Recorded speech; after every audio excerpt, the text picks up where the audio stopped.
প্রিয় শিক্ষার্থীবৃন্দ, আশা করি তোমরা অনেক বেশি ভালো আছো। তোমাদের দোয়ায় আমি অনেক বেশি ভালো আছি আল্লাহর রহমতে।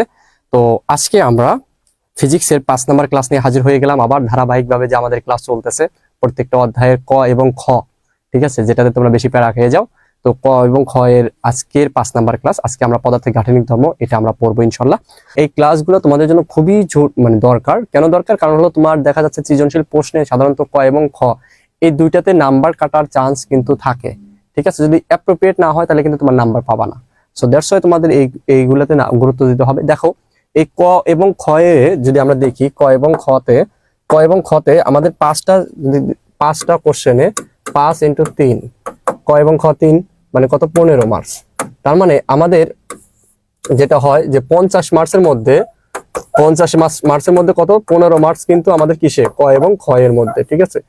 50 মার্কসের মধ্যে 15 মার্কস কিসে বলতো? ক এবং খতে। সো এই মার্কস গুলো যদি তুমি যত্ন না করো তাহলে কিন্তু ঝামেলা হয়ে যাবে।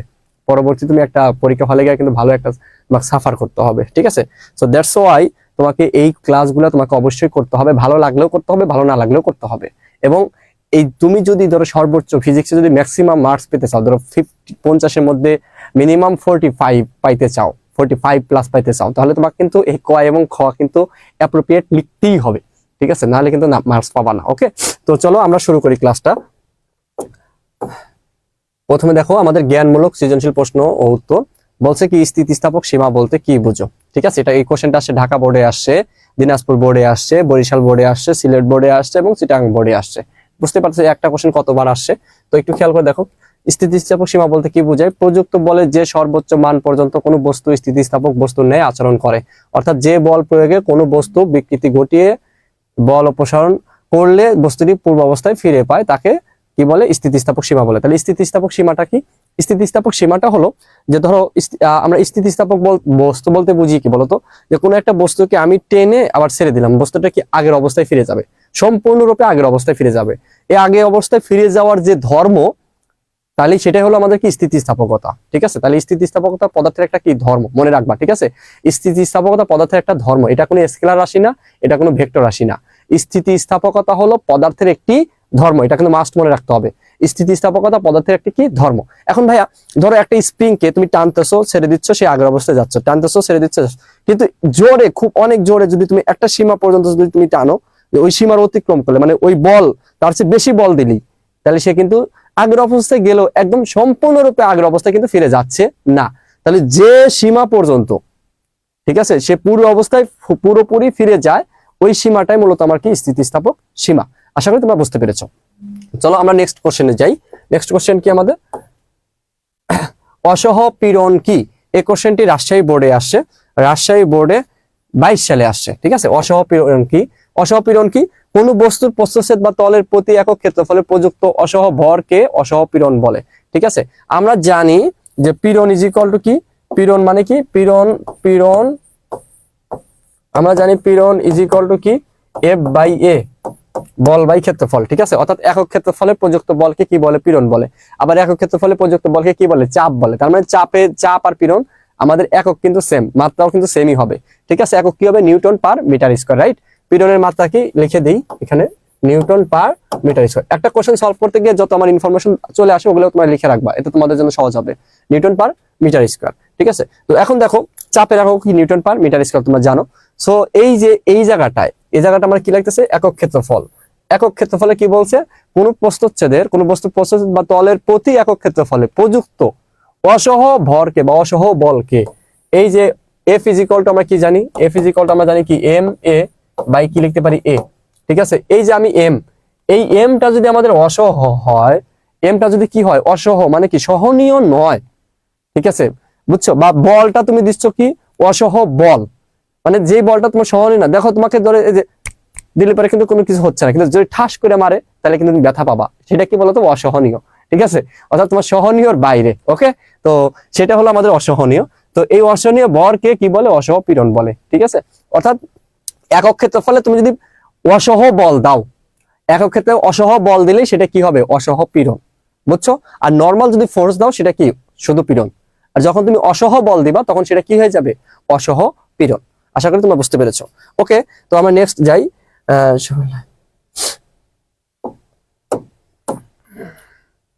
পয়সনের অনুপাত কি? এটা চিটাগাং বোর্ড 22 সালে আসছে, দিনাজপুর বোর্ড 19 সালে আসছে, ঠিক আছে। পয়সনের অনুপাত, তো পয়সনের অনুপাতকে স্থিতিস্থাপক সীমার মধ্যে পার্শ্ব বিকৃতি ও দৈর্ঘ্য বিকৃতির অনুপাতকে কি বলে?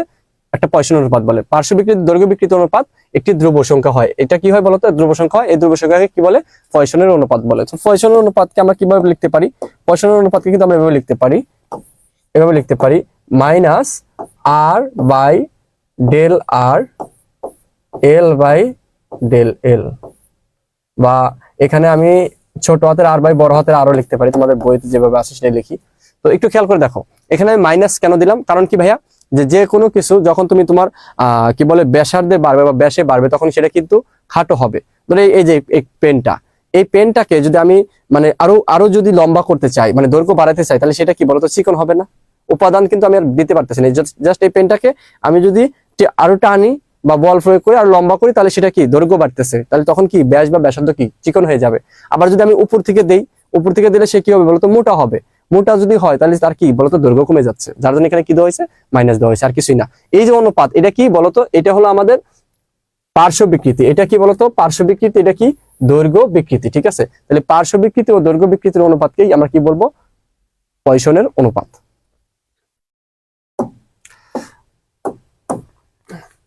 একটি কথা তোমাদের না বললে নয়, সেটা হলো কি, তোমরা জানো যে আমাদের এই চ্যাপ্টারটা বিগত শর্ট সিলেবাস হওয়ার পর থেকে এই চ্যাপ্টারটা কিন্তু সবসময় কি আমাদের অনেক বড়, এবং এই চ্যাপ্টারে দুইটা পার্ট আছে, একটা হলো স্থিতিস্থাপকতা আর একটা হলো প্রবাহী পদার্থ। এবং আমাদের শর্ট সিলেবাস হওয়ার কারণে এই চ্যাপ্টারের কিন্তু প্রথম অংশ আছে, অর্থাৎ স্থিতিস্থাপকতাটা আছে। এই চ্যাপ্টারে কিন্তু কি নাই? প্রবাহী অংশটা নেই। প্রবাহী অংশটা নেই মানে তোমাদের প্যারামুক্ত ভাইয়া, প্রবাহী অংশেই সবচেয়ে বেশি জটিলতা আছে, ঠিক আছে, কিন্তু সেটাই কিন্তু তোমাদের নাই।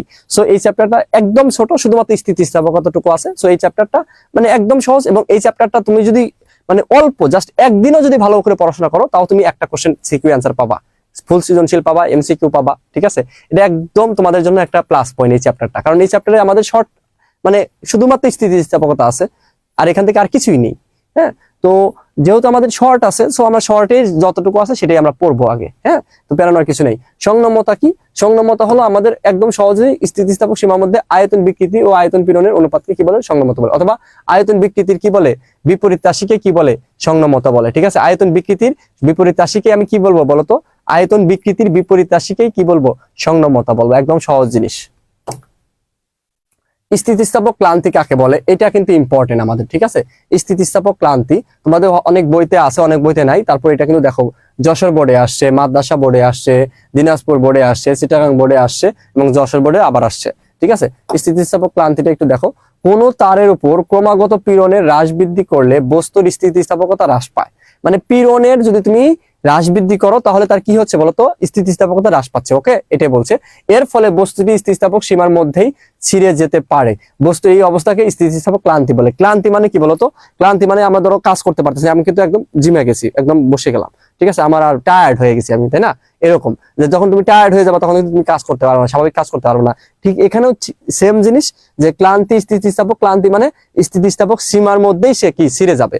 আর আমরা জানি নর্মালি তোমার স্থিতিস্থাপক সীমার মধ্যে কিন্তু ছিঁড়ে যায় না, কিন্তু স্থিতিস্থাপক ক্লান্তি হলে কোনো বস্তুর মধ্যে যদি স্থিতিস্থাপক ক্লান্তি, কোনো বস্তুর মধ্যে যদি স্থিতিস্থাপক ক্লান্তি চলে আসে, তাহলে সেটা কিন্তু স্থিতিস্থাপক সীমার মধ্যে কি ছিঁড়ে যাবে। ওকে, তাহলে দেখো, কোন তারের উপর, আবারও বলছি, স্থিতিস্থাপক ক্লান্তিটা কি? কোন তারের উপর যদি আমি পীড়নের ক্রমাগত হ্রাস বৃদ্ধি করি, মানে পীড়ন কমাইতেছো, বাড়াচ্ছ বা কমাচ্ছ, ঠিক আছে, ক্রমাগত তুমি কম বেশি করতেছো, তখন স্থিতিস্থাপকতা কি হবে বলতো? তখন স্থিতিস্থাপকতাটা হ্রাস পাবে। এই স্থিতিস্থাপকতা কি হবে? হ্রাস পাবে। তো এর ফলে স্থিতিস্থাপক সীমার মধ্যে কি হবে বলতো? বস্তুটি ছিঁড়ে যেতে পারে। এর ফলে স্থিতিস্থাপক সীমার মধ্যে বস্তুটি কি হয়? ছিঁড়ে যেতে পারে। বস্তুর এই অবস্থাকে স্থিতিস্থাপক কি বলে? ক্লান্তি বলে। বস্তুর এই অবস্থাকে স্থিতিস্থাপক ক্লান্তি বলে। তারপর স্থিতিস্থাপকতা কি? আমি আগেই বলছি, কোন বস্তুর উপর বল প্রয়োগ করলে তার আকার আকৃতি পরিবর্তন ঘটে, এবং বল অপসারণ করলে বস্তুটি যে ধর্মের জন্য পূর্বে অবস্থায় ফিরে আসে, তাকে কি বলে? স্থিতিস্থাপকতা বলে। স্থিতিস্থাপকতা পদার্থের একটা কি? ধর্ম, ঠিক আছে, একদম বলে দিছি। স্থিতিস্থাপকতা পদার্থের একটা কি? ধর্ম। স্থিতিস্থাপকতা কাকে বলে? ইলাস্টিসিটি কাকে বলে? যে বল প্রয়োগের ফলে কোনো বস্তু কি আকার আকৃতির পরিবর্তন ঘটে, এবং বল অপসারণ করলে বস্তুটি যে ধর্মের জন্য পূর্বের অবস্থায় পুরোপুরি ফিরে আসে, ঠিক আছে, সেটাকে কি বলে? স্থিতিস্থাপকতা বলে। ওকে, তারপর দেখো বিকৃতি কি? বিকৃতি সহজ জিনিস। কোন বস্তুর উপর বল প্রয়োগ করলে বস্তুর কি আকার আকৃতির পরিবর্তন ঘটে। এই আকার আকৃতির পরিবর্তন ঘটলে তাকে কি বলে বলতো? বিকৃতি বলে। সেটাই বলছে। বল প্রয়োগে বস্তুর একক মাত্রায় যে পরিবর্তন ঘটে তাকে কি বলে? বিকৃতি বলে। বন্ধন শক্তি কাকে বলে? বন্ধন শক্তি, এটা সিলেট বোর্ড 19 সালে আসছে। অণুতে পরমাণু সমূহ যে বলে দ্বারা আবদ্ধ থাকে, একটা অণুর মধ্যে অনেকগুলো পরমাণু থাকে, অনেক কণা থাকে, এই যে তারা পরস্পরের মধ্যে যে বলে কি থাকে বলতো, যে বলে আবদ্ধ থাকে তাকে কি বলে? আমাদের বন্ধন শক্তি বলে। কেমিস্ট্রির কোশ্চেন এটা। এখানে কিন্তন বিকৃতি কি? কিন্তন বিকৃতি একদম সহজ। যে বিকৃতির জন্য বস্তুর আয়তন বা দৈর্ঘ্য অপরিবর্তিত থাকলেও তার দুটি তলের মধ্যে আপেক্ষিক সরণ ঘটে তাকে কি বলে? কিন্তন বিকৃতি বলে। ঠিক আছে, কিন্তন বিকৃতিটা যদি তোমাদেরকে একটু বোঝাই, সেটা হলো কি, দেখো মনে করো এই যে একটা টেবিল এই অবস্থায় আছে, হ্যাঁ, একটা টেবিল এই অবস্থায় আছে। তোমরা জানো টেবিলের কিন্তু তোমার এই নিচে কিন্তু কি থাকে বলতো?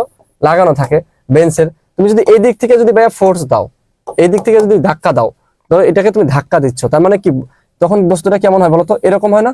তখন টেবিলটা কিন্তু এরকম হয়ে যায়। ঠিক আছে, এই যে এখানে যে থিটা উৎপন্ন করলো, এই থিটাটাই হলো আমাদের কি? কিন্তন বিকৃতি। এই থিটাটা এখানে কি বলতো? কিন্তন বিকৃতি। ওকে, তাহলে নেক্সট আমার আগাই। সংশক্তি বল কি? সংশক্তি আসঞ্জন বল তোমরা জানো। একই পদার্থের অণুর মধ্যে পারস্পরিক আকর্ষণ বল হলো সংশক্তি বল। মানে একই পদার্থের মধ্যে যে আকর্ষণ বল সেটা কি? সংশক্তি বল। এবং ধরো তোমার ভিতরে যে অণু পরমাণু আছে তারা যে পরস্পরকে আকর্ষণ করবে সেটা সংশক্তি বল। তুমি যখন ভিন্ন মানুষকে যখন আকর্ষণ করবা, ভিন্ন পদার্থকে যখন আকর্ষণ করবা, তখন ভিন্ন পদার্থের অণুর মধ্যে যে আকর্ষণ বল সেটা কি? আসঞ্জন বল। আর একই পদার্থের মধ্যে যে আকর্ষণ বল সেটা কি বলতো? সংশক্তি বল। ওকে, দেখো পীড়ন কাকে বলে? এটা আমরা আগে বলছি, একক ক্ষেত্রফলে প্রযুক্ত বলকে পীড়ন বলে। এত বড় সংখ্যা আমার দেওয়ার দরকার নাই। তো এই ছিল আমাদের জ্ঞানমূলক প্রশ্ন। এখন ওকে, তাহলে আমরা নেক্সট অনুধাবনমূলক কোশ্চেনে চলে যাই। অনুধাবনমূলক কোশ্চেনে দেখো, অনুধাবনমূলক কোশ্চেনে কি বলছে আমাদের? অনুধাবনমূলক কোশ্চেনে তো তোমাদেরকে অনুধাবনমূলক কোশ্চেন পড়ানোর আগে যেটা বলবো, যে তোমরা যারা এই মুহূর্তে ক্লাসটি দেখছো, তোমাদের কাছে অনুরোধ জানাবো যে এই ক্লাসটি তোমরা ছড়িয়ে দিতে পারো। তো তোমরা চাইলেই সম্ভব যে তোমাদের যে ফ্রেন্ডস এর সার্কেলে যে গ্রুপগুলো আছে বা তোমাদের কলেজে যে গ্রুপগুলো আছে, চাইলেই তোমরা সেই গ্রুপগুলোতে শেয়ার দিতে পারো। পাশাপাশি তো তুমি তোমার টাইম লাইনে শেয়ার দিয়েও ছড়িয়ে দিতে পারো। ঠিক আছে, তো তোমাদের কাছে এটা অনুরোধ থাকবে আমার। হ্যাঁ, তো দেখো আমরা একটু দেখি অনুধাবনমূলক সৃজনশীল প্রশ্ন উত্তর। বলছে কি? অসহপীড়ন এত নিউটন পার মিটার স্কয়ার বলতে কি বোঝে? এটা ঢাকা বোর্ডে আসছে ভাইয়া, বরিশাল বোর্ডে আসছে, 22 সালে আসছে। দেখো একটু কষ্ট করে। তো আমরা কিন্তু যে 23 সালের যে কোশ্চেনটা, রিসেন্ট কোশ্চেনটা, সেটা কিন্তু আমরা এখনো পাইনি। তো যখন পাবো তখন আবার তোমাদেরকে দিয়ে দিব, বেরোনোর কিছু নেই। তো দেখো যে কোনো বস্তুর প্রতি একক ক্ষেত্রফলে, আমরা জানি পীড়ন মানে কি বলতো? অসহপীড়ন মানে কি? তো একটু আগে তোমাদেরকে পড়াইলাম অসহপীড়ন। অসহপীড়ন মানে আমি যদি বাংলা ভাষায় লিখি, অসহপীড়ন, অসহপীড়ন মানে কি? তাহলে অসহ বল বাই ক্ষেত্রফল এ, সোজা কথা। অসহপীড়ন মানে অসহ বল বাই ক্ষেত্রফল কি? এ। হ্যাঁ, তো তোমরা এটা একটু আগে পড়ছি আমরা। তাহলে আমরা কি বলতে পারি? কোন বস্তুর প্রতি একক ক্ষেত্রফলে ন্যূনতম যে বল প্রযুক্ত হলে বস্তুটি ছিঁড়ে যায় বা ভেঙে যায় তাকে কি বলে? বস্তুর অসহপীড়ন বলে। ঠিক আছে, মানে ভেঙে বা ছিঁড়ে গেলে সেটা আমার কি? অসহ যখন বল দেবা তখন তো বস্তুটি অবশ্যই কি? ছিঁড়ে যাবে, তাই না? তো এখন দেখো অসহপীড়ন এত নিউটন পার মিটার স্কয়ার বোঝায় 1 মিটার স্কয়ার ক্ষেত্রফলের উপর এত নিউটন বল প্রয়োগ করলে বস্তুটি ভেঙে বা ছিঁড়ে যাবে। অর্থাৎ আমাদের অসহপীড়ন মানে কি? যে তুমি এই পরিমাণ বল যদি তুমি দাও, তাহলে বস্তুটা কি হবে বলতো? ছিঁড়ে যাবে। কোন কতর মধ্যে? একক ক্ষেত্রফলের মধ্যে। ঠিক আছে, তাহলে 1 মিটার স্কয়ার ক্ষেত্রফলে এত নিউটন বল দিলে বস্তুটা কি যাবে বলতো? ছিঁড়ে যাবে। জাস্ট এতটুকুই, তোমার যেটাই থাক না কেন, একদম সহজ। তাহলে আমাদের যেটাই থাক না কেন, এত নিউটন পার মিটার স্কয়ার বলতে বোঝায় কি? তাহলে তুমি কি বলবা? আগে অসহপীড়ন কাকে বলে এটা ডেফিনেশন দিবা, এটার জন্য 1 মার্কস পাবা। দেন মানে অসহপীড়ন এত বলতে বোঝায় 1 মিটার স্কয়ার ক্ষেত্রফলের উপর এত নিউটন কি বল প্রয়োগ করলে বস্তুটি কি? ছিঁড়ে যায় বা ভেঙে যায়। ওকে, তো নেক্সট আমরা কোশ্চেনে যাই। নেক্সট কোশ্চেনটা কি এখানে ভাইয়া? নেক্সট কোশ্চেনটা বলছে কি? সীসার আয়তন গুণাঙ্ক এত বলতে কি বুঝো? এটা রাজশাহী বোর্ডে আসছে, চিটাগাং বোর্ডে আসছে। দেখো কি বলছে? স্থিতিস্থাপক সীমার মধ্যে বস্তুর আয়তন পীড়ন ও আয়তন বিকৃতির অনুপাতকে কি বলে? আয়তন গুণাঙ্ক বলে। আমরা জানি গুণাঙ্ক মানে কি বলতো? আলটিমেটলি আমাদের যেহেতু বিকৃতি 3 ধরনের আছে, গুণাঙ্ক 3 ধরনের আছে, তাহলে আয়তন গুণাঙ্ক কি হবে? আয়তন পীড়ন বাই আয়তন বিকৃতি। ওকে, তো এখন একটু খেয়াল করে দেখো যে আমাদের এটা বললাম যে আয়তন গুণাঙ্ক কাকে বলে। দেন সীসার আয়তন এত নিউটন পার মিটার স্কয়ার, এখানে এককটা দিতে হবে, নিউটন পার মিটার স্কয়ার, এখানে কিন্তু একক দিতে হবে। হ্যাঁ, নিউটন পার মিটার স্কয়ার বলতে বোঝায় সীসার একক বিকৃতি সৃষ্টি করতে প্রতি একক ক্ষেত্রফলের উপর এত নিউটন বল প্রয়োগ করতে হবে। অর্থাৎ দেখো আমাদের পীড়ন মানে কি বলতো, আয়তন পীড়ন যদি বলি আমরা, আয়তন পীড়ন ইজ ইকুয়াল টু কি, সরি আয়তন গুণাঙ্ক ইজ ইকুয়াল টু কি, আয়তন পীড়ন বাই আয়তন বিকৃতি। আয়তন গুণাঙ্ক ইজ ইকুয়াল টু কত, আয়তন পীড়ন বাই আয়তন বিকৃতি। ওকে, সো দেখো এই যে আমাদের নিচে কি আছে বলতো, বিকৃতি, তার মানে এই বিকৃতিটা কি হবে, একক, একক বিকৃতির জন্য নিচে যেই রাশিটা থাকবে তার মান ধরতে হবে একক, সোজা কথা। তো আমি সেটাই বলছি এখানে, দেখো যে একক বিকৃতি সৃষ্টি করতে, ওকে, একক বিকৃতি সৃষ্টি করতে একক ক্ষেত্রফলের উপর কি করতে হবে, আমাদের এত নিউটন বল প্রয়োগ করতে হবে, আর কিছুই না। ওকে, মনে থাকার জন্য।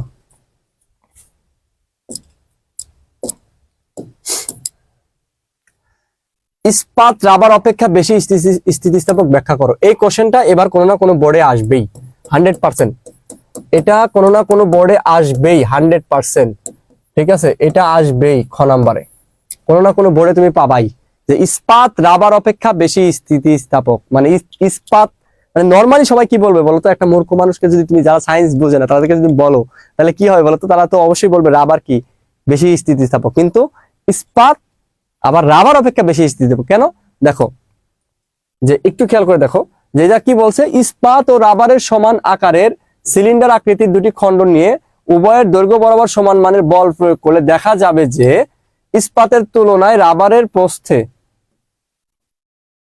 দৈর্ঘ্যের বিকৃতি কি বলতো, দৈর্ঘ্য বিকৃতি বেশি করছে, অর্থাৎ ইয়াং গুণাঙ্ক দৈর্ঘ্য পীড়ন বা দৈর্ঘ্য বিকৃতি, এই সংজ্ঞা অনুসারে ইস্পাতের তুলনায়। আমার সোজা কথা কি, আমি যদি বলি যে ইস্পাতের ধরো ইয়াং গুণাঙ্ক y1 আর রাবারের ইয়াং গুণাঙ্ক y2, ঠিক আছে, যখন তুমি সমান দৈর্ঘ্য এবং সমান প্রস্থ নিয়ে যখন একটা রাবার এবং একটা ইস্পাতে যখন তুমি বল দিবা, তখন কি হবে জানো, y1 গ্রেটার দেন y2, অর্থাৎ ইস্পাতের ইয়াং গুণাঙ্ক রাবারের থেকে বেশি হবে, ঠিক আছে, ইস্পাতের ইয়াং গুণাঙ্ক রাবারের থেকে কি হয়, বেশি হয়। তুমি ডিরেক্টলি বলবা যে সমান দৈর্ঘ্য প্রস্থ মানে প্রস্থ নিয়ে ইস্পাত ও রাবারের উপর যদি বল প্রয়োগ করা হয়, তাহলে দেখা যায় যে ইস্পাতের ইয়াং গুণাঙ্ক রাবারের ইয়াং গুণাঙ্ক থেকে কি হয়, বেশি হয়। এই যে দেখো ইয়াং গুণাঙ্ক যার বেশি সেটা সে বেশি স্থিতিস্থাপক, ঠিক আছে। ইস্পাত কেন বেশি স্থিতিস্থাপক বলতো, ইস্পাত বেশি স্থিতিস্থাপক এজন্যই কারণ ইস্পাতের কি হয়, ইয়াং গুণাঙ্ক বেশি হয়। জাস্ট এতটুকু লিখলেই হবে, ইস্পাতের ইয়াং গুণাঙ্কটা কি রাবারের ইয়াং গুণাঙ্ক থেকে বেশি হয়।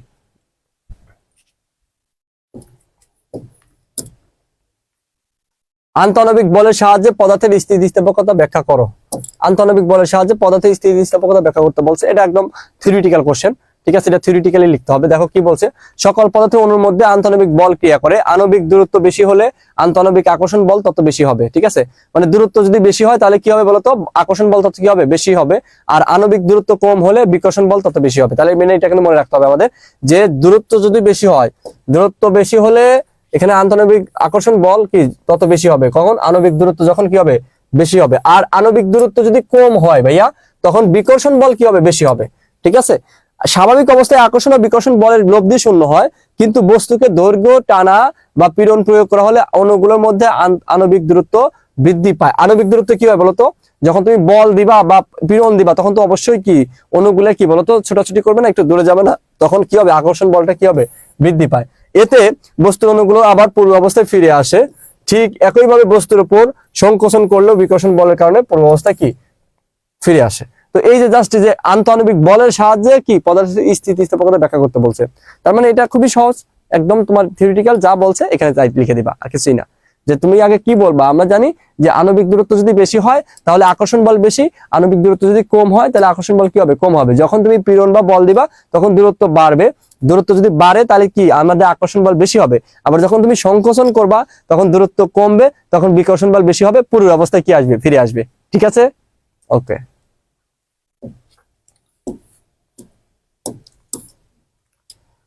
তাপমাত্রা বাড়ালে স্থিতিস্থাপক গুণাঙ্কের মান কমে কেন?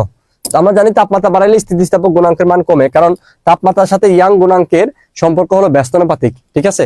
এই দেখো এই যে এখানে একটু যদি দেখো, তুমি জাস্ট এই যে আমরা লিখে দেবে এটা যে ওয়াই প্রপোর্শনাল টু, আমরা জানি ওয়াই প্রপোর্শনাল টু কত, দেখো Y proportional L by L, আর L by L proportional to কত ডেল টি, অর্থাৎ বিকৃতি তাপমাত্রার সমানুপাতিক, বুঝছো?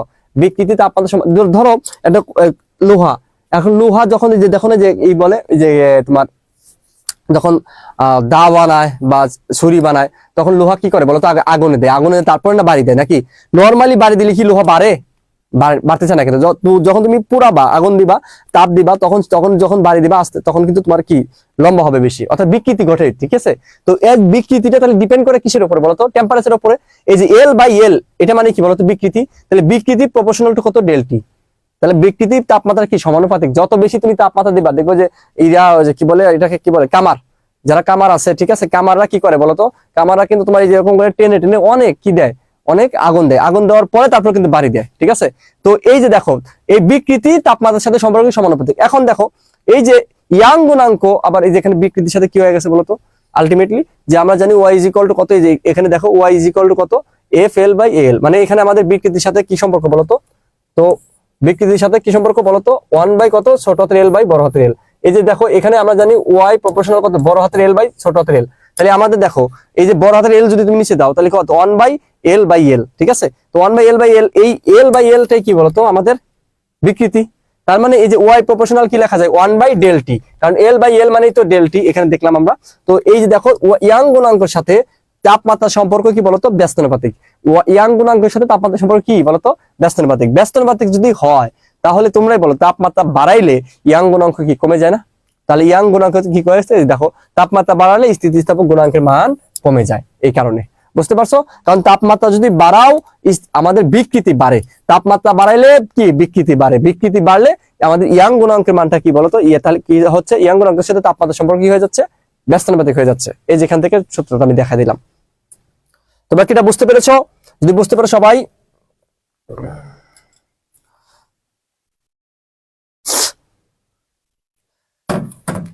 দুইটা প্যারা করে লিখতে হবে, বিষয়টা সেরকম না, তুমি চাইলে একসাথেও লিখতে পারো।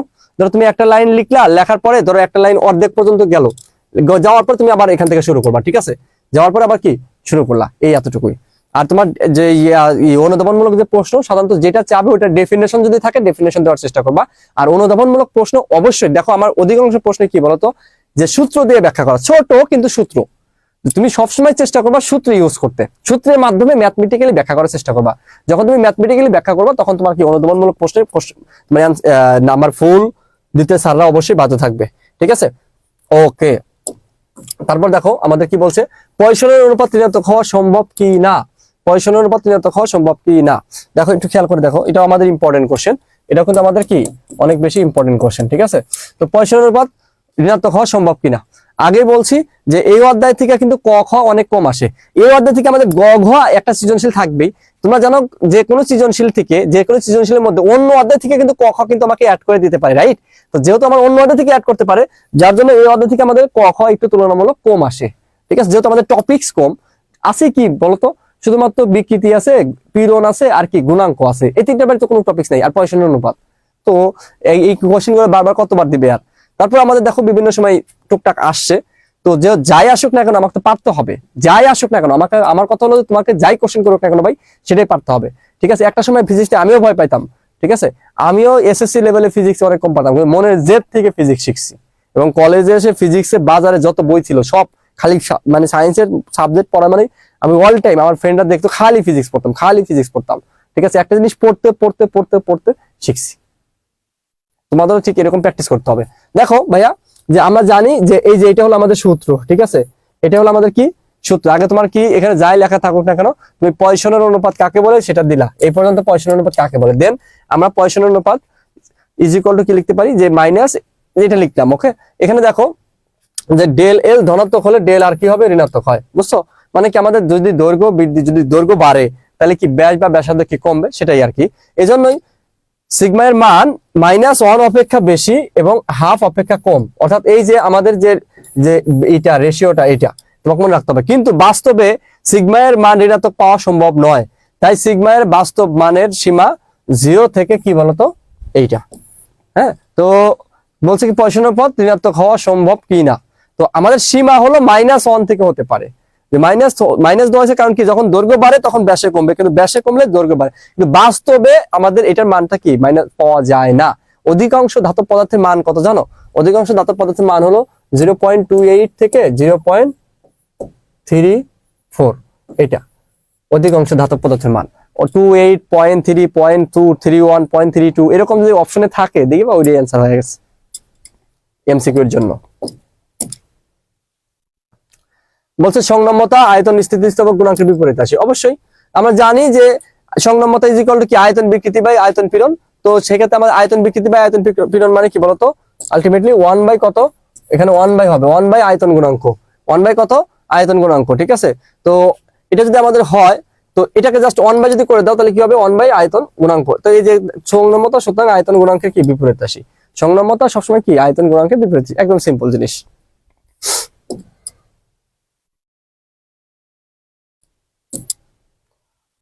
শীতল পানি থেকে গরম পানি দ্রুততর কেন? গরম পানির গতি দ্রুততর কেন? শীতল পানি থেকে গরম পানি, এটা তো আমাদের এটা হলো প্রবাহী পদার্থ থেকে। তারপর যেহেতু দিছে আমি বলি যে এখানে দেখো শীতল পদার্থ আর গরম পানি, যখন তুমি গরম দিবা, হিট দিবা, তাপ মানে শক্তি দিচ্ছ মানে কি হচ্ছে বলতো, ওই যে অণুগুলোর মধ্যে কি ছোটাছুটি হচ্ছে। তো ছোটাছুটি যখন হবে আলটিমেটলি তাহলে কি হবে, আমাদের দ্রুততর হবে না, গতি তো অবশ্যই দ্রুত হবে, সেটার কথাই বলছে। যদি ওটা লাগবে না তারপরে জাস্ট এইরকম ব্যাখ্যা করতে হবে। একটি মোটা ও একটি চিকন ইস্পাতের তারের ইয়াং গুণাঙ্ক সমান হবে কি না, ঠিক আছে। বলছে কি মোটা ও চিকন তারের ইয়াং গুণাঙ্ক সমান হবে। ইয়াং এর গুণাঙ্ক একটি ধ্রুবক যা বস্তুর আকার আকৃতির উপর নির্ভর করে না। কোন বস্তুর পদার্থ বা তাপমাত্রা পরিবর্তন না হলে ইয়াং এর গুণাঙ্ক অপরিবর্তিত থাকে। এজন্য ইস্পাতের তৈরি মোটা ও চিকন তারের ইয়াং গুণাঙ্ক সমান হবে। অর্থাৎ ধরো একটা লোহার ইয়াং গুণাঙ্ক, তো লোহা ছোট হোক, চিকন হোক, মোটা হোক, লোহা তো লোহাই। আবার ধরো তোমার এই পদার্থ অ্যালুমিনিয়াম, তার ইয়াং গুণাঙ্ক কত, সেম। ওটার তোমার এটা কি চিকন নাকি মোটা সেটা দেখার বিষয় না, ঠিক আছে। এই চিকন নাকি মোটা সেটা কি দেখার বিষয় না। তাহলে যে পদার্থের কি বলতো ইয়াং গুণাঙ্ক যা তাই থাকবে, এখানে চিকন মোটা কোনো ফ্যাক্ট না, বুঝছো। এখানে চিকন মোটা কি না, কোনো ফ্যাক্ট না। মানে যে আমার মতো যারা চিকন মানুষ, তাহলে তাদের ইয়াং গুণাঙ্ক যা, এই যে এরকম মোটা মানুষ তার ইয়াং গুণাঙ্ক কি তাই, কারণ ইয়াং গুণাঙ্ক আকার আকৃতি নির্ভর করে না। ওকে, পয়সনের উপর ধনাত্মক বলতে কি বোঝায়? তো এখানে জাস্ট যেটা লেখা আছে এবং একটু আগে আমি ব্যাখ্যা করলাম যে বাস্তবে আমাদের কি বলতো, বাস্তবিক অর্থে এটার মানটা কি -1 থেকে হয় না, 0 থেকে হয়, ঠিক আছে। ওই যে 0 থেকে যে ধরলাম ওইটাকে আমার কি ধনাত্মক মান ধরতেছি, আর কিছুই না। স্থিতিস্থাপক সংঘর্ষ ও অস্থিতিস্থাপক সংঘর্ষের মধ্যে পার্থক্য, ঠিক আছে। স্থিতিস্থাপক সংঘর্ষ এবং অস্থিতিস্থাপক সংঘর্ষ, যদিও তোমার এটা হলো কি নিউটনের বলবিদ্যার যে সংঘর্ষের মধ্যে। তারপর যদি বলি স্থিতিস্থাপক সংঘর্ষ কি, সংঘর্ষের আগে ও পরের গতিশক্তি সমান হবে। আর অস্থিতিস্থাপক সংঘর্ষ কি, সংঘর্ষের আগে ও পরের গতিশক্তি কি হবে না বলতো, সমান থাকবে না, ঠিক আছে। অর্থাৎ এখানে গতিশক্তি সংরক্ষিত থাকে, ওখানে কি গতিশক্তি সংরক্ষিত থাকে না। এখানে তাপ উৎপন্ন হয় না, মনে রাখবা। স্থিতিস্থাপক সংঘর্ষে কি হয় না, তাপ উৎপন্ন হয় না, কিন্তু অস্থিতিস্থাপক সংঘর্ষে কি হয়, তাপ উৎপন্ন হয়। আর এখানে সংঘর্ষের পূর্বে ও পরে আপেক্ষিক বেগ একই থাকে স্থিতিস্থাপকের ক্ষেত্রে, আর এখানে কি আপেক্ষিক বেগ একই থাকে না। তার মানে এখানে আপেক্ষিক বেগ একই থাকে, গতিশক্তি সেম থাকে। এখানে কি আপেক্ষিক বেগ একই থাকে না, গতিশক্তি সেম থাকে না। এখানে তাপ উৎপন্ন হয় না, আর এখানে কি তাপ উৎপন্ন হয়। জাস্ট 3টা পার্থক্য দিলেই হয়ে গেল 2 মার্কসের জন্য। স্থিতিস্থাপক সীমা ও স্থিতিস্থাপক ক্লান্তির মধ্যে প্রধান পার্থক্য কি? স্থিতিস্থাপক সীমাটা কি ভাইয়া, যে সীমার মধ্যে আমরা কি জানি বলতো, বস্তুকে টেনে ছেড়ে দিলে সে পূর্ব অবস্থায় ফিরে যায়, সর্বোচ্চ যে সীমার মধ্যে, তো সেটা হলো স্থিতি সীমা। আর ক্লান্তিটা কি, তোমার যে বল প্রয়োগ করতেছো ওই সীমার মধ্যেই সে কি বলতো ক্লান্তি হয়ে গেছে, ঠিক আছে। তুমি পীড়নের যখন ক্রমাগত চেঞ্জ করবা তখন কি হবে বলতো, এই সীমা এই স্থিতিস্থাপক ক্লান্তি সৃষ্টি হবে, এবং এই ক্লান্তির কারণে বস্তুটা কি হবে বলতো, ছিঁড়ে যাবে। বুঝতে পারছো? তো আমরা একটু দেখি যে বাইরে থেকে প্রযুক্ত বলের যে সর্বোচ্চ মান, কোন বস্তু একটি স্থিতিস্থাপক বস্তু নিয়ে আচরণ করে, বলের সেই সর্বোচ্চ মানকে স্থিতিস্থাপক কি বলে, সীমা বলে। আর কোন বস্তু স্থিতিস্থাপক সীমা পর্যন্ত পূর্ণ স্থিতিবাক থাকে, কোন বস্তু স্থিতিস্থাপক সীমা পর্যন্ত পূর্ণ স্থিতিস্থাপক থাকে। এটি মূলত এক প্রকার বল। কোন বস্তুর উপর ক্রমাগত বিকৃতি হয় না, বিকৃতি ধীরে ধীরে সংঘটিত হয় এবং বস্তুর স্থিতিস্থাপক ধর্মের অবনতি ঘটে। বস্তুর এই অবস্থায় স্থিতিস্থাপক ক্লান্তি, এটি কোনো বল নয়, এটি পদার্থের একটি অবস্থা মাত্র। তার মানে স্থিতিস্থাপক সীমা একটা কি, সোজা কথা প্রধান পার্থক্যটা কি, স্থিতিস্থাপক সীমা একটা বল আর স্থিতিস্থাপক ক্লান্ত একটা পদার্থের একটা কি অবস্থা। মানে আমার ক্লান্তি লাগতেছে, তার মানে এটা আমার অবস্থা না, এটা আমার অবস্থা, ঠিক আছে। এটা বুঝতে হবে যে আমাদের স্থিতিস্থাপক সীমা হলো একটা বল আর স্থিতিস্থাপক ক্লান্তি হলো একটা কি পদার্থের একটা কি অবস্থা, জাস্ট এটি। তারের সম্প্রসারণে বিভব শক্তি সঞ্চিত হয়, অবশ্যই তারের সম্প্রসারণে বিভব শক্তি সঞ্চিত হয়, এবং সেটা তোমরা জানো যে এই যে সূত্রটাই, যে তারের ধরো তুমি কি করলে, একটা তার তুমি কি করলে বৃদ্ধি করলা, যে ধরো এই যে একটা তার মনে করো এখান থেকে এটা তার আদি দৈর্ঘ্য কত আছে বলতো, বড় হাতের এল। এখন তুমি বৃদ্ধি করলে এই পর্যন্ত কি হলো, ছোট হাতের এল। প্রথমে ছিল কত, 0, 0 থেকে কত পর্যন্ত, ছোট হাতের এল পর্যন্ত বৃদ্ধি করলা, ঠিক আছে। এই জায়গাটুকু নিয়ে কাজ করতে হবে। তার মানে আমাদের যে ডাব্লু কৃত কাজ ইজ ইকুয়াল টু কত হবে, সামেশন অফ এফ ডিএল। আমরা জানি কৃত কাজ কি বলতো, ডাব্লু ইজ ইকুয়াল টু কত, সামেশন অফ কত, 0 থেকে ছোট এল পর্যন্ত বৃদ্ধি পাইছে এফ ডিএল, ঠিক আছে। এখন এই যে আমাদের যদি আমার সূত্র তোমার যদি মনে থাকে, দেখো তোমার সূত্র জানো, ওয়াই ইজ ইকুয়াল টু কত, এফ এল বাই এল। না পারলেও সমস্যা নেই, জাস্ট এটা জেনে রাখো, পরবর্তী যখন অঙ্ক করবো তখন লাগবে। এখান থেকে এফ ইজ ইকুয়াল টু কি লেখা যায় ভাই, এখান থেকে এফ ইজ ইকুয়াল টু লেখা যায় হলো ওয়াই এ ছোট হাতের এল বাই বড় হাতের এল সামেশন অফ এল ডিএল। ওকে, এখন দেখো যে আমাদের ছোট হাতের এল যা আছে মানে ছোট হাতের এলটা থাকবে, বাকিগুলো সব কই যাবে, বাইরে যাবে। ইন্টিগ্রেশনের সূত্র ওয়াই এ বাই এল, ঠিক আছে, summation of L L L DL. এখন এল ডিএল মানে কি বলতো, এল স্কোয়ার বাই 2। এই যে এখানে দেখো, এই যে এখানে করছি, যে তারপরে যদি আমরা দেখি এখান থেকে তারপরে লাইনে কত, এখানে এটা আসছে। এটা হলো আমার কি কাজ, এটাই মূলত কি বলতো স্থিতি শক্তির রূপে কি জমা হয়। অর্থাৎ যে আমাদের যে দৈর্ঘ্যটা বাড়লো, এই দৈর্ঘ্য বাড়ার কারণে তোমাকে বল দিতে হয়েছে না, তো এই বলটা যে কাজ হইলো, এই কাজটাই মূলত কি বলতো, যেহেতু দৈর্ঘ্য বাড়ছে তার মানে দৈর্ঘ্য বাড়া মানে কি বলতো, অবশ্যই কাজ হবে। আর এই কাজটাই মূলত কি হবে বলতো, স্থিতি শক্তি হিসাবে কি বস্তুর মধ্যে সঞ্চিত থাকবে, ঠিক আছে। একদম সিম্পল, জাস্ট এই যে তুমি এইটুকু লিখলেই হবে, বাকিটুকু না লিখলেও চলবে, জাস্ট এই দিয়ে ব্যাখ্যা করে দিলেই হবে।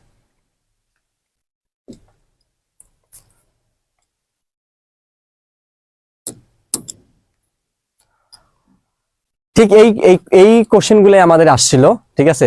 আজকে আগে বলছিলাম এই আজকের ক্লাস অনেক বেশি শর্ট হবে, কারণ হলো যেহেতু আমাদের এই চ্যাপ্টারে ভাইয়া পদার্থের গাঠনিক ধর্ম, পদার্থের গাঠনিক ধর্ম অধ্যায়টা আমাদের কি বলতো, শুধুমাত্র একটা টপিকস আছে, পদার্থের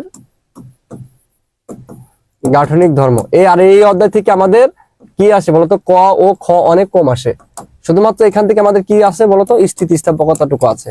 প্রবাহী পদার্থ মানে বড় অংশটাই নাই, তোমাদের জন্য এটা সুবিধা, স্থিতিস্থাপকতাটাই আছে, ঠিক আছে। এর বাইরে কিন্তু কিছু নেই, আর শুধুমাত্র স্থিতিস্থাপকতাটা আছে। সো এটা তোমাদের জন্য একটা প্লাস পয়েন্ট, তোমাদের এক্সট্রা করে বেশি প্যারা নিতে হবে না, তোমার জাস্ট এইটুকু পড়লেই হবে। তো এই জায়গাটা আমরা আমাদের আর ফার্স্ট ইয়ারে আর 3টা ক্লাস নিব। 3টা ক্লাস নেওয়ার পরে, 3টা না, আর 2টা ক্লাস লাগবে, একটা হলো পর্যাবৃত্ত গতি আর একটা আদর্শ গ্যাস, আর 2টা ক্লাস নিব। আর 2টা ক্লাস নিলে আমাদের ইনশাআল্লাহ ফার্স্ট ইয়ারে ক খ শেষ হবে।